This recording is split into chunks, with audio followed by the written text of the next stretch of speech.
Hello दोस्तों, सत श्री अकाल, नमस्कार। तो आज की क्लास में हम लोग समीकरण को बहुत ही आसान तरीका से और फुल कॉन्सेप्ट के साथ सीखने वाले हैं। अगर आप लोग हमारे साथ आज शुरू से अंत तक बने रहते हैं तो आज आप 100% समीकरण सीखेंगे ही सीखेंगे। यदि आप क्लास को छोड़ के जाते हैं तो फिर जिंदगी भर आप ऐसे ही बौखते रहेंगे। इसीलिए आप बौखिए मत और हमारे साथ शुरू से अंत तक जुड़े रहिए। और सभी समीकरण, जितने टाइप के समीकरण होते हैं, चाहे भिन्न वाले हो, चाहे बिना विदाउट भिन्न वाले हो, ठीक है, चाहे रूट वाले हो, कैसा भी समीकरण हो, सभी को हम लोग चुटकी में हल करेंगे। तो आप लोग बने रहिए और हमारे साथ जुड़े रहिए और हमारे वीडियो को शुरू से अंत देखते रहिए। अगर आप हमारे वीडियो को शुरू से अंत तक देखते हैं तो आप जरूर समीकरण को बेहतर तरीका से और बहुत ही शानदार तरीका से समझ सकते हैं और सीख सकते हैं। चलिए, आप लोग का जैसे में ना लेते ही हम लोग पहले समीकरण को स्टार्ट करते हैं। देखिए दोस्तों, हम लोग सबसे पहले लिखते हैं यहाँ पे समीकरण।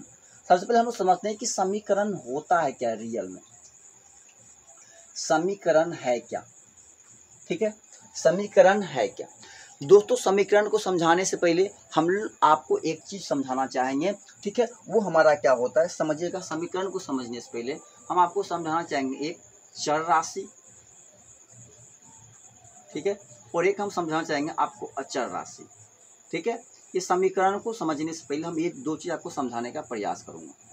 देखिए दोस्तों, चर राशि क्या कहता है कि वह राशि जिसका मान क्या होता है, बदलते रहता है।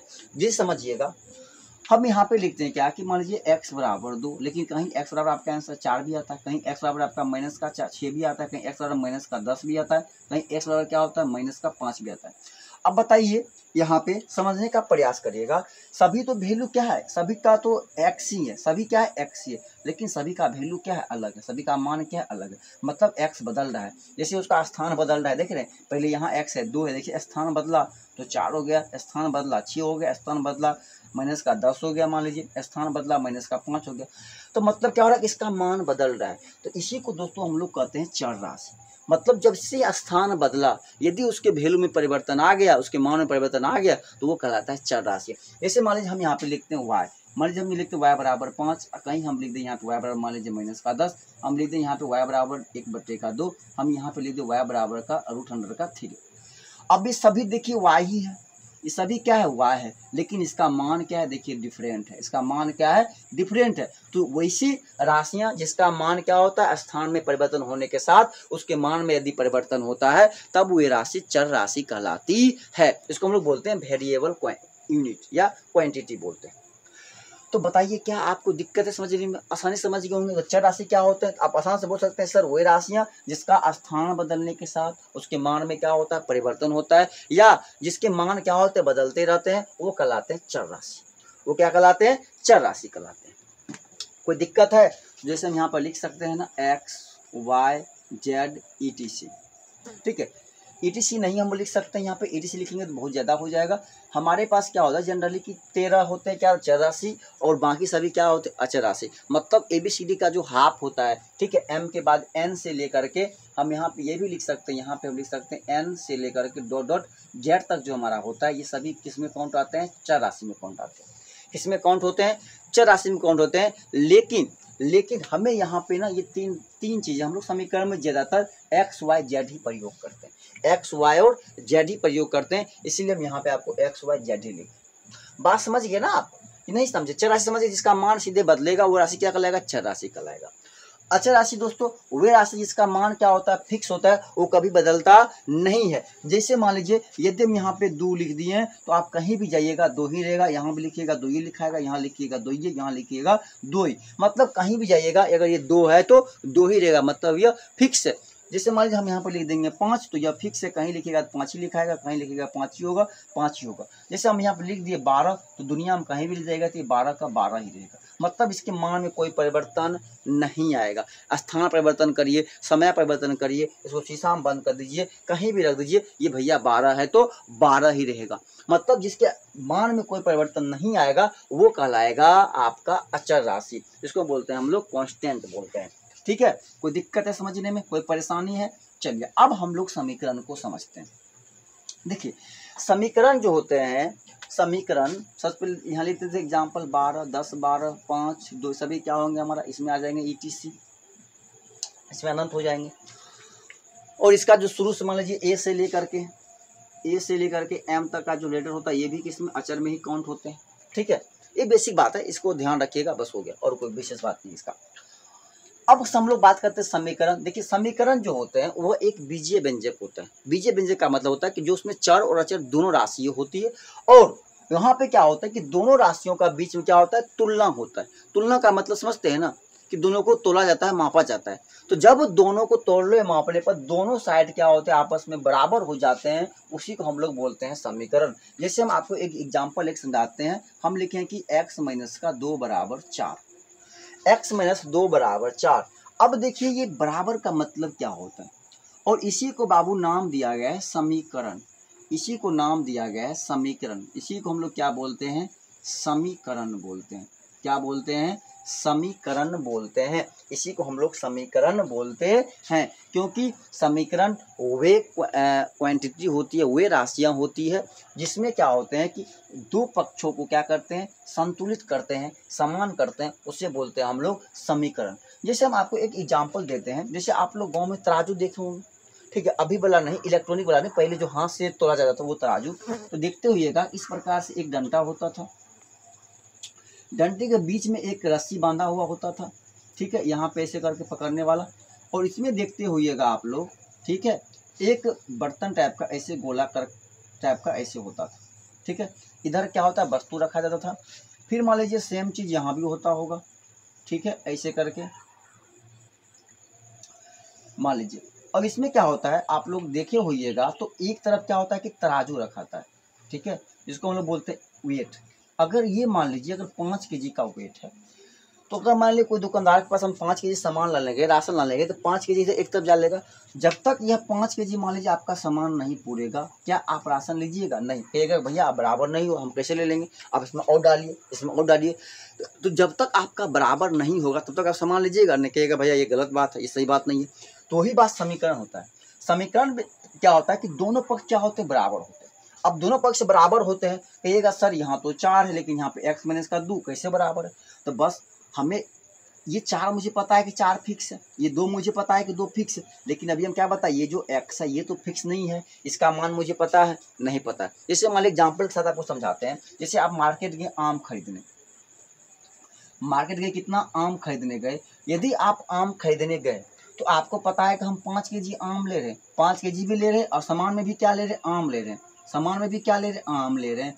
लेकिन हम आपसे पूछेंगे बताओ बोल कितना आम होगा 5 केजी, 5 केजी आम जो होगा कितना होगा, उसकी संख्या क्या होगा। तो संख्या मुझे कब पता चलेगा, जब हम 5 केजी आम तोड़ लेंगे, तोड़ने के बाद ही मुझे संख्या पता चलेगा। वही बात है, मुझे अभी ये नहीं पता है कि x का वैल्यू क्या है, लेकिन जब इसको हम हल करेंगे, जब इसको हम हल करेंगे तब मुझे x का वैल्यू आएगा, और जो x का वैल्यू आएगा उसी को हम लोग बोलते हैं समीकरण का हल। क्या बोलते हैं, समीकरण का हल बोलते हैं। अर्थात जो हम चर का राशि का जो मान लाते हैं वही मेरा कहलाएगा समीकरण का हल, और चर का मेरा मान ऐसा आएगा जिसमें 2 घटाने पर वह 4 भी हो जाएगा। ठीक है, अब चलिए, अब हम लोग चलते हैं हल करने की ओर। तो आप समीकरण भी समझ गए, समीकरण क्या होती है, वे राशियां होती है जिसके दोनों पक्ष के क्या होते हैं, वो समानता करते हैं, मतलब समान करने का काम करता है, वो कहलाते हैं समीकरण। क्या कहलाते हैं, समीकरण कहलाते हैं। ठीक है, जिसका दोनों पहला क्या होता है, लेवल एक बराबर होता है। अब एक चीज समझिएगा, पहले एक बात बेसिक समझाते हैं, फिर हम लोग आगे चलेंगे। हम अभी लिखे थे कि x माइनस का 2 बराबर 4। बताइए ये बराबर का चिन्ह वेरीफाई कब होगा, अगर ये 4 है तो इसको भी 4 होना ही पड़ेगा, तभी बराबर का चिन्ह वेरीफाई होगा। यदि मान लीजिए हम ऐसे लिख दें कि 2 बराबर का 3, क्या सही बात है, क्या 2 3 बराबर है, नहीं है, हमेशा नहीं लिख सकते। यदि हम बराबर दे रहे हैं, इसका मतलब अगर ये वैल्यू 4 है तो ये भी वैल्यू मेरा 4 हो। हम तो बोले तराजू वाला बात, अगर इधर 2 केजी राशन दिया हुआ, इधर भी आपको 2 केजी सामान डालिएगा तभी हम सामान लेंगे, नहीं तो नहीं लेंगे। वही बात है कि अगर ये बराबर का चिन्ह अगर मान लीजिए 4 है, इसको भी 4 होना ही होगा। अब उसके लिए हमें x का वैल्यू वैसा खोजना पड़ेगा जो इस पूरे को 4 कर देगा। वही जो हम वैल्यू खोजते हैं उसी को हम लोग बोलते हैं समीकरण का हल। क्या बोलते हैं, समीकरण का हल। अब देखिए समीकरण को हल करने से पहले हम एक नया चीज और आपको सिखाने का प्रयास करेंगे। ठीक है, अब बताइए, हम यहाँ पे क्वेश्चन लिखते हैं। ठीक है, हमने क्वेश्चन लिया यहाँ पे क्या कि x प्लस का 4 बराबर का 8। अब बताइए ये बराबर का चिन्ह है, तो भैया बराबर चिन्ह, मान लीजिए हम बराबर चिन्ह पे खड़ा है, तो ये हमारा कौन सा हाथ, दाहिना हाथ, और ये कौन सा होगा, बामा हाथ। इसको हम लोग बोलते हैं RHS, इसको हम लोग क्या बोलते हैं, RHS, और इसको हम लोग बोलते हैं LHS, left hand side and right hand side. इसका कुछ देखिए गुण है। गुण क्या होता है कि यदि LHS में जो प्लस होता है, अगर वो RHS में जा रहा है तो वो माइनस हो जाता है। यदि वह LHS में माइनस में चिन्ह होता है तो RHS जाता है तो प्लस के चिन्ह में बदल जाता है। यदि LHS में गुणा के चिन्ह में है तो RHS में जाता है तो भाग के चिन्ह में बदल जाता है। यदि LHS में वो भाग के चिन्ह में है तो RHS गया तो वो क्या होता है, गुणा में हो जाता है। ठीक है, ये उसका रूल है। ये रूल आप याद रखिएगा, बहुत ही इंपॉर्टेंट रूल है, आपको जिंदगी भर ये काम आएगा। ठीक है, ऐसा नहीं खाली आपको अभी ये काम आएगा, 7वें में, 8वें में, 9वें में, 10वें में, 11वीं 12वीं में, जिंदगी भर आप किसी भी क्लास में जाइएगा आपको ये रूल काम आएगा। ठीक है, तो हम लोग आप क्या करेंगे, इस रूल का प्रयोग यहाँ करेंगे। अब बताइए इसको हम लोग हल करेंगे तो यहाँ पे हम लोग क्या लिखेंगे, हल लिखेंगे। समीकरण को उतार लेंगे तो x प्लस का 4 बराबर 8।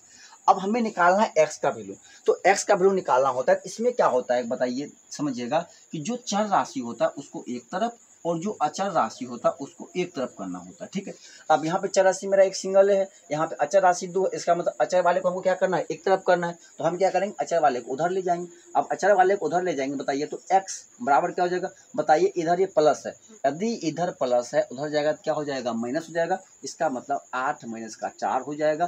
तो x बराबर कितना हो जाएगा, 8 में जाएगा माइनस 4, तो कितना बचेगा 4, और यही आपका यहाँ पे क्या हो जाएगा, आंसर हो जाएगा।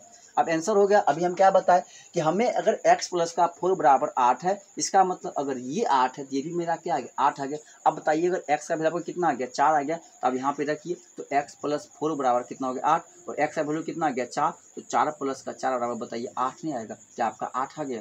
तो हमारा समीकरण क्या होगा, अब यहाँ पे सही होगा। हम क्या बताएं, ये भी हमारा 8 ही है, बशर्ते हमें x का वैल्यू नहीं पता है, तो हमने x का मान जो निकालते हैं यही हमारा क्या है, समीकरण का हल। हमने समीकरण का हल किए तो हमारा कितना वैल्यू आ गया, 4। अब 4 प्लस 4 किसके बराबर हो गए, 8 के बराबर हो गए। बात समझ में आया। चलिए हम एक क्वेश्चन देखिए यहाँ पे और लेते हैं। हम लिखे हैं क्या कि x माइनस 12 बराबर का 24। इसका मतलब कि x में 12 घटाने के बाद हमको कितना पूर्णा चाहिए, 24 पूर्णा चाहिए। अब हल करेंगे तो हल करने क्या करना पड़ेगा भैया, चर राशि को एक तरफ, अचर राशि को एक तरफ। मान अचर कितना है 12 और कितना है 14, लेकिन हमारा चर कौन है, सिंगल x है, तो x को एक तरफ लिखेंगे भैया, इधर माइनस उधर जाएगा तो क्या हो जाएगा, प्लस हो जाएगा। इसका मतलब 24 और प्लस कितना हो गया 12, तो x बराबर कितना हो जाएगा, 4 और 2 6, 2 1 3 कितना हो गया, 36 हो गया। इसका मतलब हमारा आंसर कितना आ गया, 36 हो गया। अब बताइए 36 में यदि हम 12 घटाएंगे कितना होगा, मेरा 24 पूर गया। देखिए आपका 24 में पूर गया, तो यही मेरा क्या हो गया, समीकरण का हल हो गया। कोई दिक्कत समझने में यहाँ से, तो ये मेरा सिंपल था। ठीक है, बहुत ही आसान क्वेश्चन था। अब थोड़ा क्या कहते हैं, इसको हम थोड़ा बढ़ाते हैं। ठीक है, आप चाहे तो इसका स्क्रीनशॉट ले सकते हैं। चलिए अब देखिए मेरा सिर्फ अभी जोड़ घटाव वाला था। ठीक है, क्या था मेरा ये सभी, अभी मेरा इसी जोड़ घटाव वाला था। ठीक है, अब देखिए इसमें थोड़ा हम क्या करते हैं कि थोड़ा लेवल को बढ़ाते हैं। लेवल क्या बढ़ाएंगे समझिएगा। अब थोड़ा इसमें गुणा को ऐड करते हैं। मान लीजिए इसमें है क्या कि 2x माइनस का 8 बराबर का 16। तो हम लोग इसको क्या करेंगे, हल करेंगे। हल करने के बाद हम क्या बताएं कि चर को एक तरफ रखना है और अचर को एक तरफ। तो चर वाले मेरा एक पक्ष ही है और बाकी दोनों क्या अचर। पहले हम अचर वाले को ले जाएंगे एक तरफ। बताइए इधर माइनस हो जाएगा तो प्लस कितना हो जाएगा, 16 प्लस का 8 हो जाएगा। तो बताइए 2x बराबर कितना हो जाएगा, 16 8 कितना हो जाएगा आपका 24 हो जाएगा। अब बताइए ये 2x कहीं भी लिखा हुआ है, ये 2x लिखा है, इसका मतलब बाबू लिखा हुआ है 2 गुने का x, मतलब ये दोनों के बीच गुना का संबंध है। दोनों के बीच क्या संबंध है, गुना का संबंध है। यदि गुना का संबंध LHS में है, यदि गुना का संबंध LHS में है तो RHS में जाएगा तो क्या हो जाएगा, भाग हो जाएगा। और भाग का मतलब क्या होता है समझिए, यदि कोई समीकरण में कोई संख्या किसी भी तरफ हो, LHS में हो RHS में हो, यदि इधर गुना है, यदि भाग RHS का मतलब वो कहाँ जाएगा, नीचे। कहाँ आ जाएगा, नीचे जाएगा। कहाँ जाएगा, नीचे आ जाएगा। इसका मतलब अगर ये इधर आएगा तो हमारा x बराबर कितना हो जाएगा 24, इसमें एक बट्टा लग जाएगा और उसके नीचे दिए 2 आ जाएगा। मतलब कहाँ गुना से कहाँ आ गया, भाग में आ गया। अब देखिए 2 से 24 में भाग दीजिएगा कितना हो जाएगा, 12 हो जाएगा। अर्थात आपका जो x का वैल्यू है कितना आ गया 12, और ये आपका 12 यहाँ पे क्या हो जाएगा, आंसर हो जाएगा। बताइए कोई दिक्कत है, कोई परेशानी समझने में, आप इसका भी एक बार स्क्रीनशॉट ले लीजिए। ठीक है, चलिए अब हम लोग चलते हैं नेक्स्ट क्वेश्चन की ओर। ठीक है, देखिए अगला प्रश्न हम लोग क्या करते हैं कि जिसमें गुना भी हो, भाग भी हो, जोड़ भी हो। ठीक है, हम लोग इस प्रकार का क्वेश्चन लेते हैं। देखिए सभी रूल बस इसी रूल पे, और इस समीकरण में कुछ विशेष बात नहीं है। ठीक है, मान लीजिए क्वेश्चन है कि 4 बटे का 3x माइनस का 12 बराबर मान लीजिए 6। तो हमें इसमें कुछ नहीं करना है, पर वही बात अचर वाले को पहले हम ले जाएंगे एक तरफ, 4 बटे कितना हो जाएगा 3 बराबर x बराबर हो जाएगा, इधर माइनस हो जाएगा तो प्लस, तो 6 प्लस का 12 हो जाएगा। तो कितना हो जाएगा मेरा 4 बटे का 3x बराबर 6 12, अच्छा कितना हो जाएगा 18 हो जाएगा। सर फिर देखिएगा इधर क्या है भाग में, उधर जाएगा क्या, सबसे पहले हम भाग वाले को हटाएंगे तो उधर जाएगा क्या हो जाएगा गुना हो जाएगा, इधर नीचे उधर जाएगा तो ऊपर, गुना का मतलब क्या हो जाएगा ऊपर हो जाएगा, इसका मतलब 4x बराबर कितना हो जाएगा तो 18 गुने का 3। ठीक है, अब बताइए, अब ये 4x का मतलब कितना 4 गुने का x, इधर गुना इधर आ जाएगा तो भाग, तो x बराबर कितना हो जाएगा बताइए तो 18 गुने का 3 अब बटे का 4, काटिएगा 2 दूने का 4 9 दूने का 18, तो x बराबर कितना हो जाएगा 9 गुने का 3 करिएगा 27 बटे का 2, आपका आंसर हो जाएगा 27 बटे का 2।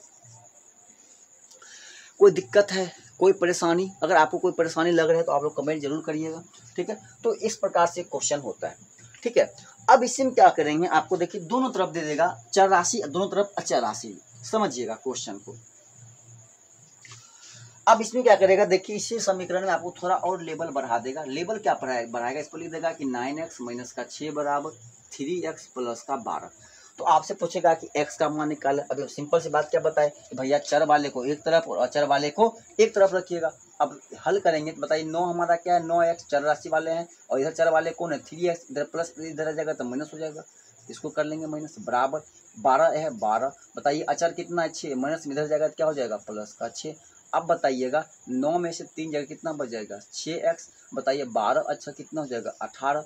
अब बताइए 6x का मतलब कितना होगा 6 गुने का x, इधर गुना है इधर आएगा तो क्या हो जाएगा भाग हो जाएगा, मतलब ये कहाँ आ जाएगा x बराबर 18 अब बट्टे का कितना हो जाएगा 6, 6 से भाग करिएगा 36 का 18, तो डी सिंपल x बराबर कितना आ गया 3, और यही 3 आपका क्या हो जाएगा यहाँ पे आंसर हो जाएगा। तो हम दोस्तों अब आशा करते हैं आप लोग समीकरण में कोई भी क्वेश्चन ऐसा नहीं होगा जो इसको आप गलत कर सकते हैं। यदि आप इतना चीज़ समझ गए हों तो हम आशा करते हैं कि आप इन चीज़ों को बेहतर तरीक़ा से समझ गए होंगे। तो हम आज की क्लास को यहीं पे समाप्त करते हैं। ठीक है, और आप लोग एक प्यारा सा क्वेश्चन दे के जा रहे हैं और आप लोग इसका आंसर कमेंट जरूर करिएगा। ठीक है, हम समीकरण दे रहे हैं आपके पास कि 7x प्लस का 6, ठीक है 7x प्लस का 6 बराबर है 9x, अब माइनस है आपके पास, माइनस आपके पास है 4। ठीक है, तो आप इसका आंसर जरूर करिएगा कि x का वैल्यू क्या होगा। ठीक है, आप लोग इसका कमेंट करिएगा। ठीक है, तो आज की क्लास को मैं यहाँ पे समाप्त करते हैं, तब तक के लिए जय हिंद दोस्तों, जय भारत।